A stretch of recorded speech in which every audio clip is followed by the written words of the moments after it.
Gde ste ljudi? Ja sam Zuka i danas želim da vam pokažem ili da vas naučim kako da dobijete i da dodate sebi efekte. Kao što vidite, trenutno imam speed, strength i jump boost. Gledajte, ole! I sad hoću da vam pokažem kako to dobiti. Dakle, jednostavno je. Ovo sam testirao malo u kuću kako da napravim. Da vidim kako da mi izgleda na serveru.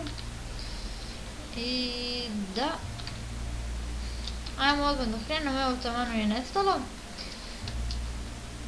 Sve što mi treba jeste command block, redstone i lever. Ok, stavimo 3 command bloka za redom.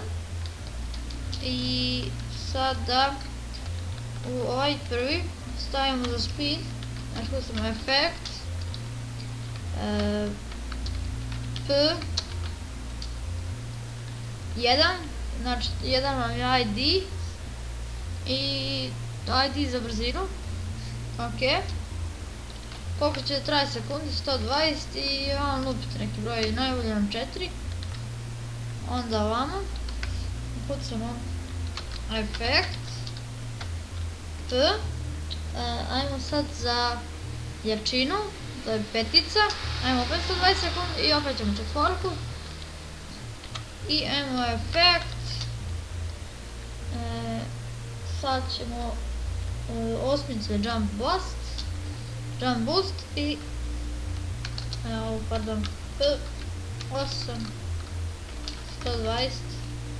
124. Također možete da dodate i nevidljivost, to vam je efekt P14. Ok, i sad držimo shift i stavimo ovaj redstone preko njim. I jedan tu dole. I pokrenemo samo lever. Sad vidite, nema nijedan. Gledajte sad šta će se desiti. Evo ga.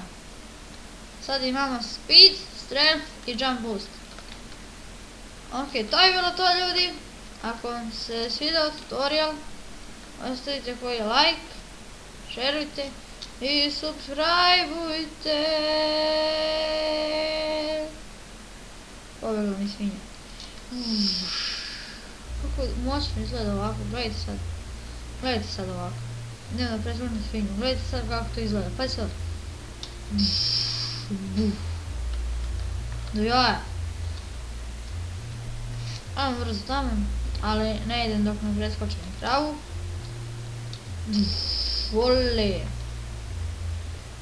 I da, ljudi, to je bilo to. Ako sam vam pomogao, ostavite koji like, šerujte video i podelite s mojim prijateljima.